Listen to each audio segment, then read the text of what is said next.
Record.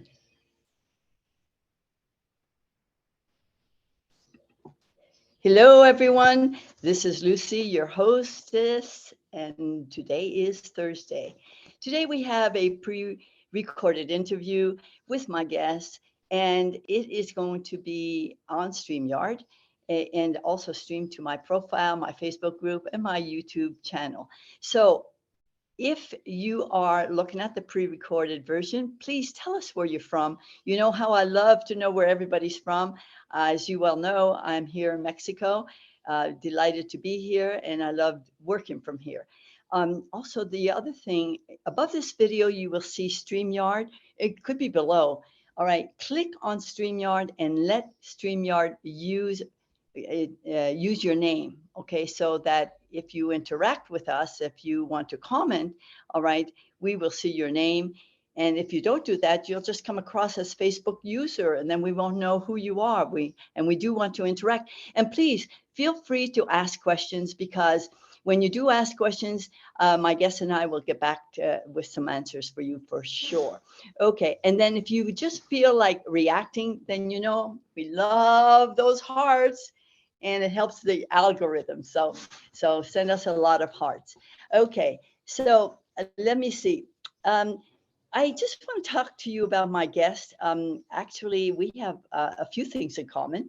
We're both KBBers, students of the KBB program. KBB stands for Knowledge Business Blueprint, which is a program that it was started with Tony Robbins and Dean Graziosi in 2019. It then morphed into Project Next, and then Project Next latest edition.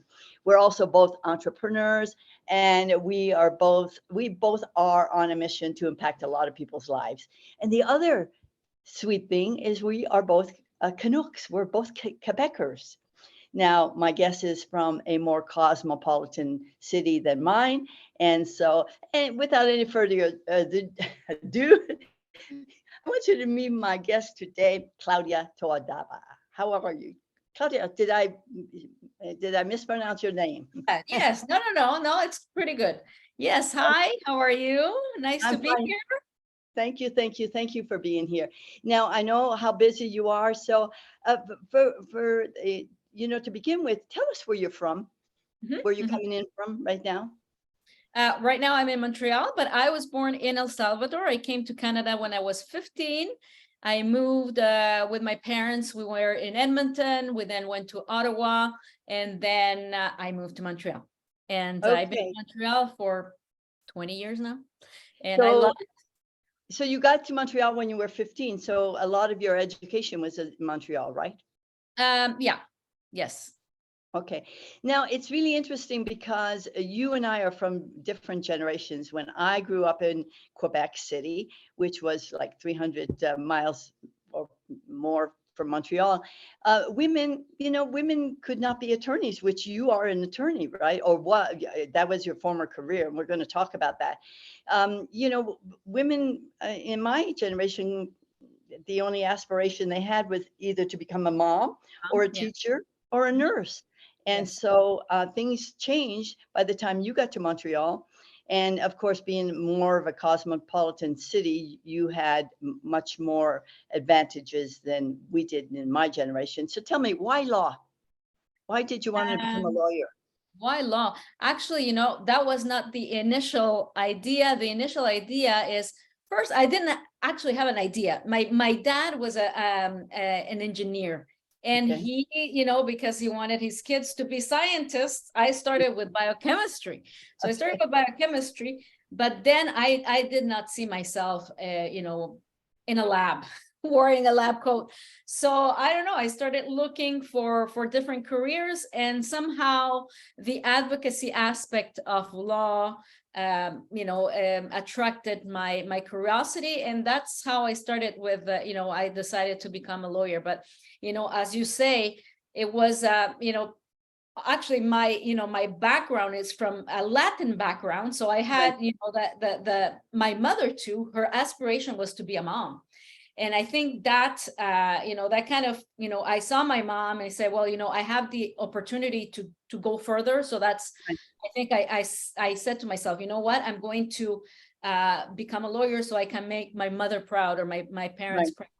And it was the advocacy aspect, I think, that I enjoyed about law. So I was actually a labor and employment attorney. Oh, wonderful. Okay, so that's very interesting. So we're talking about how many years back now when you were practicing law? Oh my God, that was about 20 years ago. 20 years ago. So you're no longer practicing law today. Of course, you know, that background will always serve you. Um, Always. but then your life changed. Could you tell us what happened, how your life changed and why it did change? Yeah. So when I was 2003, I believe, my son, my first son was diagnosed with autism. He was, at the time, he was 2 years old, and there were not many services No. for children like him. And so at the time, my ex-husband and I decided, you know what, I'm going to take a year sabbatical and try to find, the best services, the best daycares for him, so that, at least I can begin, he can begin his life on the right foot. And at the same time, I was pregnant with my second son. So it was kind of like maternity leave slash sabbatical, that I was going to take Right. 1 or 2 years sabbatical. What was supposed to be a 1 or 2 year sabbatical turned into years, because my son, of the severity of my son's autism, because of the lack of educational and daycare Right. alternatives, and also because of the lack of flexibility in the law profession. Because the law profession, and I think it continues to be like that, you work on weekends, you work in the evenings, and there's not really part-time jobs out there. Right. So, so I just became the ultimate autism mom and caregiver, where I was not only the teacher, but the specialist, the speech therapist, the occupational therapist. I was the advocate. I was the program intervention manager. And although I love my role, I burned out. I completely lost myself. I lost my health. I lost my identity. I lost my dreams and my aspirations. I did not know who I was anymore.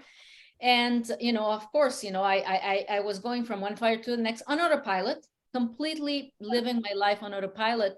And I was so physically and mentally exhausted all the time that one day it all came to a head. I almost had a car accident.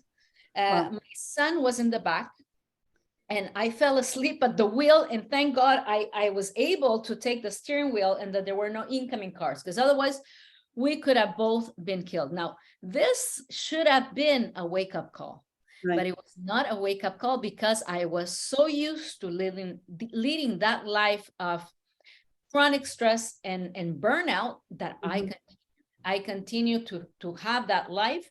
And it was Right. only by accident that I discovered the power of self-care. And that accident was, my son was gifted a guide dog A by guide dog. by the Mira Foundation. He was gifted a guide dog. And at the time, my ex-husband traveled a lot. And so I was taking care of the dog. And I started taking the dog out for walks, 10-minute walks. And I kid you not, 5 days after I started taking the dog out for walks, I realized it has been years since I had not taken time for me, Yeah. to have like me time to just, detach from the chronic stress, and then just let the mind declutter. Right. And these little walks became my escape. They became my me time, where I could finally, just my mind could relax, where I could finally start to reconnect with myself. And that's how my journey began. But I had an epiphany about 5 months after, because my neighbors were joggers. And I said to myself, you know what? I have this, I have a dog. I have to take the dog out for walks. I might as well buy myself some real running shoes, and I'm going to start jogging. And I bought myself some running shoes, and I started jogging. I could not jog more than 2 minutes. But, I continued. I stayed consistent. Yeah. And about 4 months after I started jogging, I went to the same running store where I bought my shoes, and there were 2 ladies there selling some tickets. And it was tickets for, it was a fundraiser for the Cancer Foundation. And it was a fundraiser, but it was also a race, a 5K race.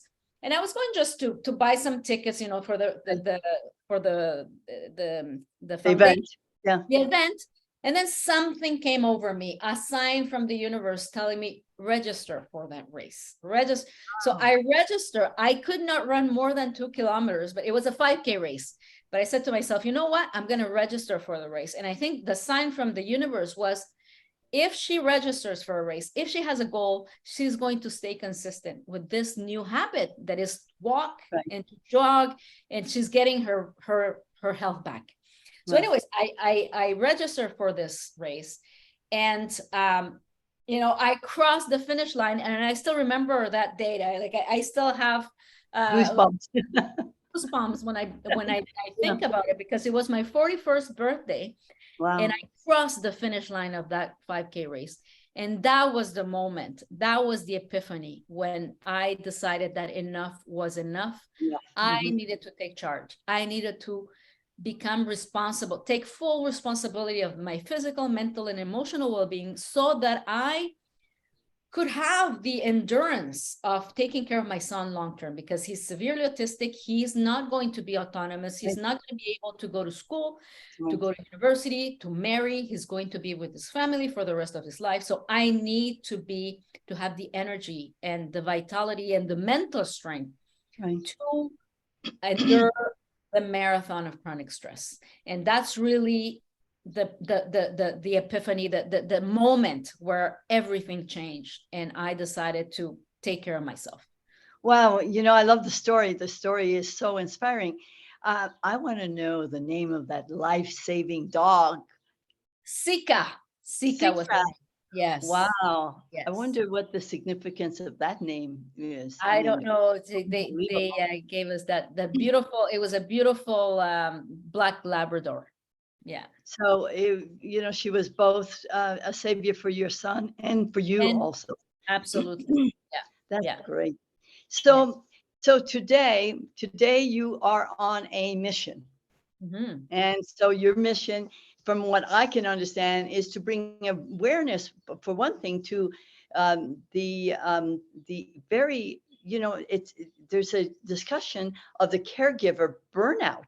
But you know, we don't talk about it very much, and I do see that you are on a mission to really bring in the awareness of this burnout, you know, of the caregiver. I mean, that is one of your missions, is it not? Yes, absolutely. And what happens is that not a lot of people talk about it, and because it's not really known. And what happens, like for example, in my case, my ex-husband passed away in August. So I'm right now, I am completely 100% caregiver of my autistic son, who is, you know, he's not autonomous. He needs a lot of supervision when he's not at school. And, you know, if I didn't have, if I was not an entrepreneur, I don't know what I could do, because I could not, he goes to school only part-time. So, you know, being an entrepreneur, I can work from home, and I can, you know, try to, you know, get meetings with clients in different hours of the time. But, and this is what happens with a lot of families, that, you know, one of the parents has to stay at home to take care of one of the kids. When the mom is single, like, she stays at home, or I don't know how they survive. And the you know, it's a very, it's a lot of work, because, you know, they need constant supervision. They cannot go outside by themselves. And it's a very, it's chronic stress.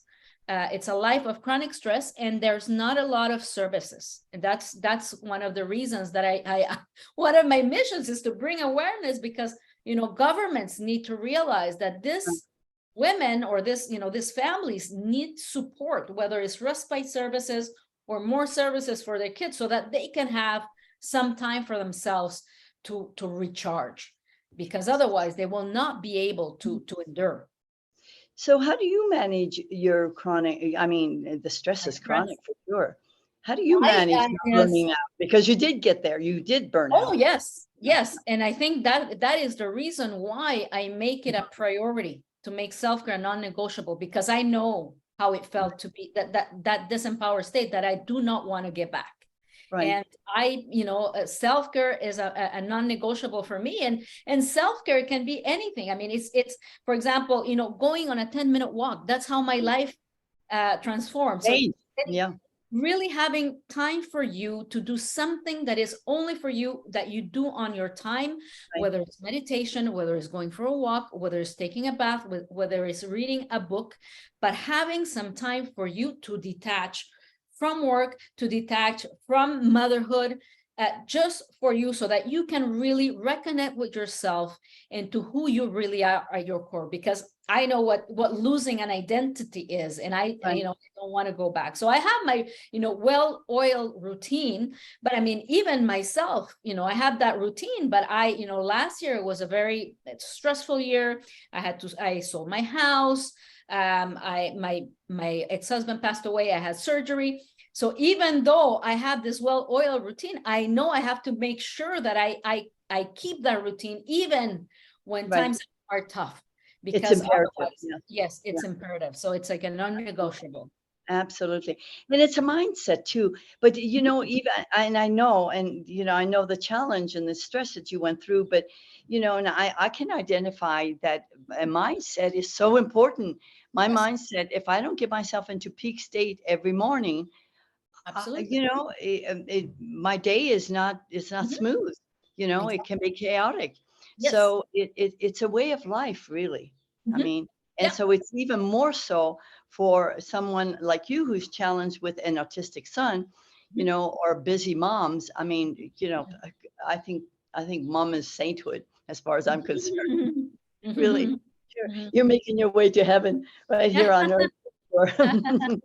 And so tell me, so this is so exciting, and I can see how passionate you are about this. So now you are a coach, right? You consider yourself a coach Yes. for, Yes. and so how would you describe yourself as coach? Because today coaching is a big business, Mhm. and there are lots of coaches out there. There are a lot of women out there who have lots of good messages and want to Yes. make a difference in the in this world. And so, is your niche predominantly busy Right. moms with autistic children, or corporate moms who are so busy they're almost in Both. that robot Yeah.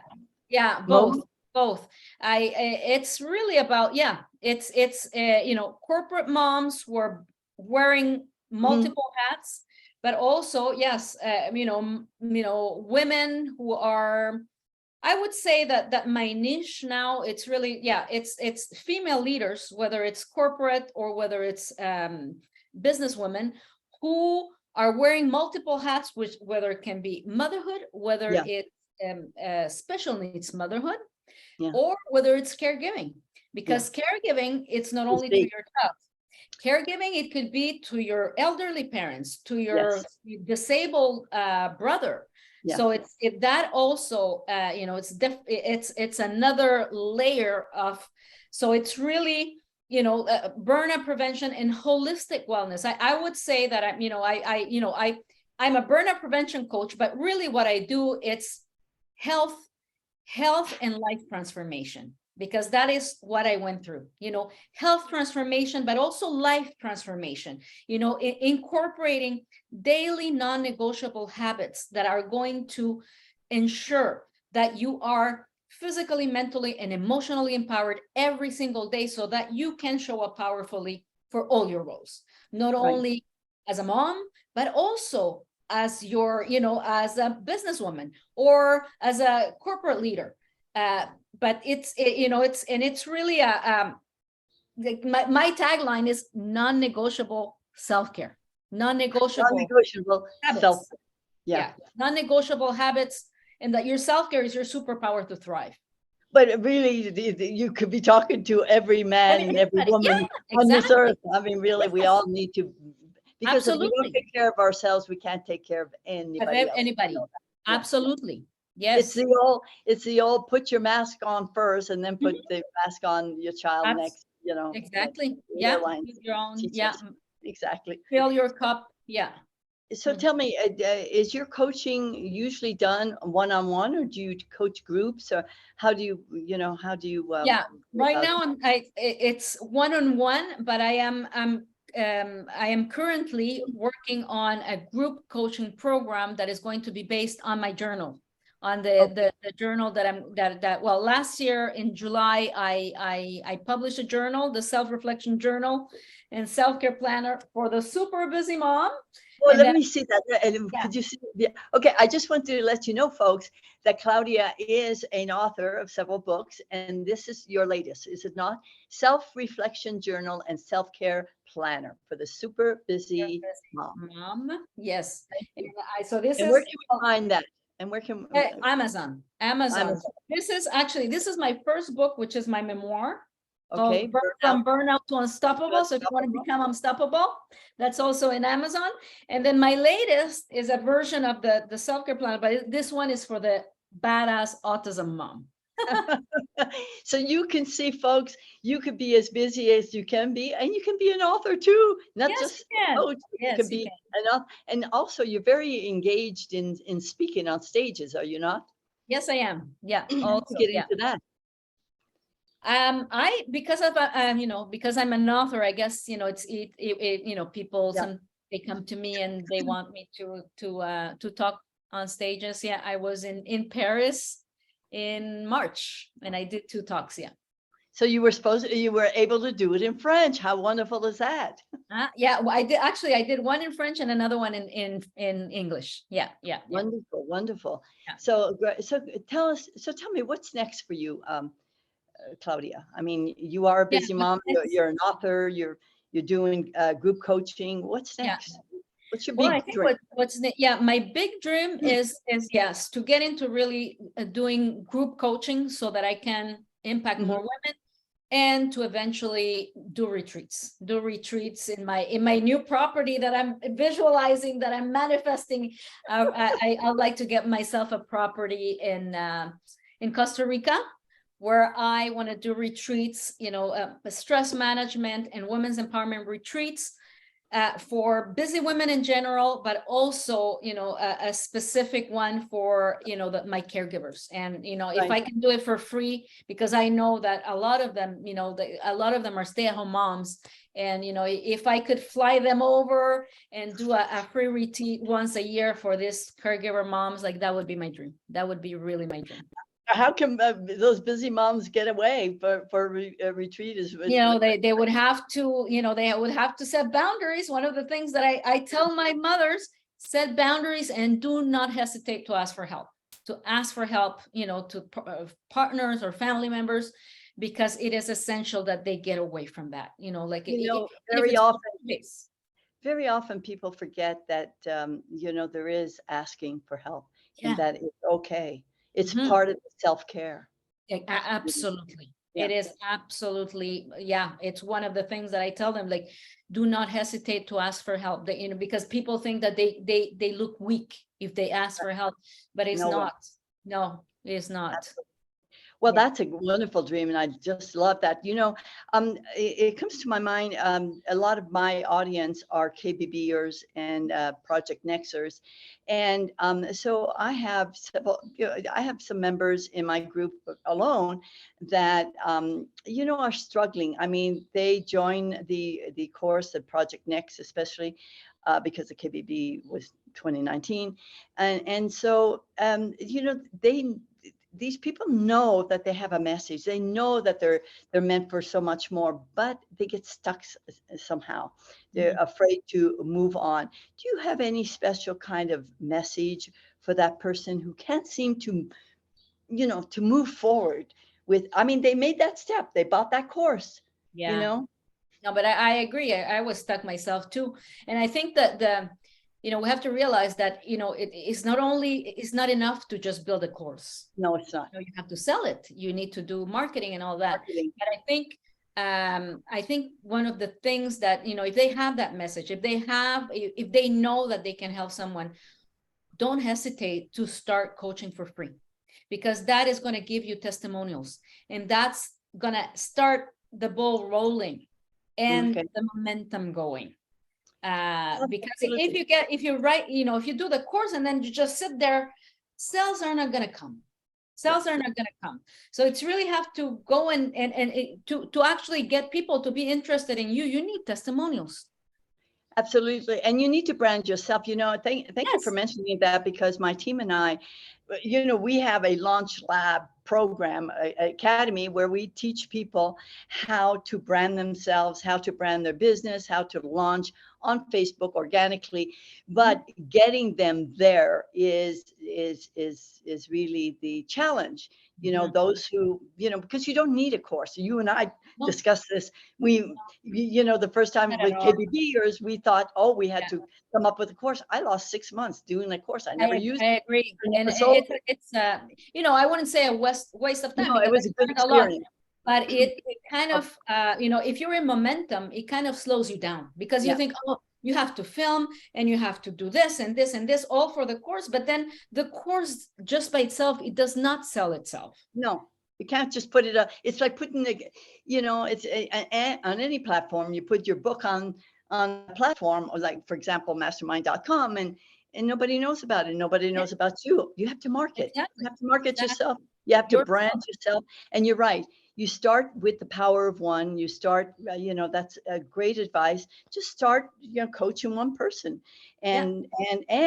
and you can offer, you know, as a compensation that they give you a testimonial. I Testimonial. mean, Yeah, what greater thing, because social proof is really, really very important when you're exactly. Yeah. branding yourself. So thank you for that advice. So if any of my audience would like to touch base with you, would like some information, would like to just have a chat with you, what is the best way that they can contact you?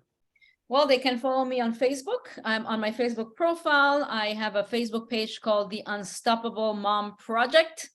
And I have also a Facebook group called From Burnout to Unstoppable Female Leaders. You know, for your audience, I am going to offer a free gift if you stay till the end. If you have stayed till the end, my free gift, I'm going to offer you a 15-minute empowerment call where we're going to look at your self-care, you know, your self-care habits and how we can optimize that so that you can become the most unstoppable entrepreneur that you can be. Wow, that's great. And so, you know, all those places that you can contact Claudia is in the tickler below. But I will make sure that after this interview, in the comments below, I have all that information for you to copy and paste. And that'll be one way, several ways actually, to contact my wonderful guest, awesome guest, Claudia. Claudia, is there anything that I haven't touched upon, you know, just chatting with you, that perhaps is important that you would like my audience to know, either about you, about what you do, or about, you know, just life in general? Well, yes, because I know that your audience is mainly entrepreneurs, course creators, you know, creatives.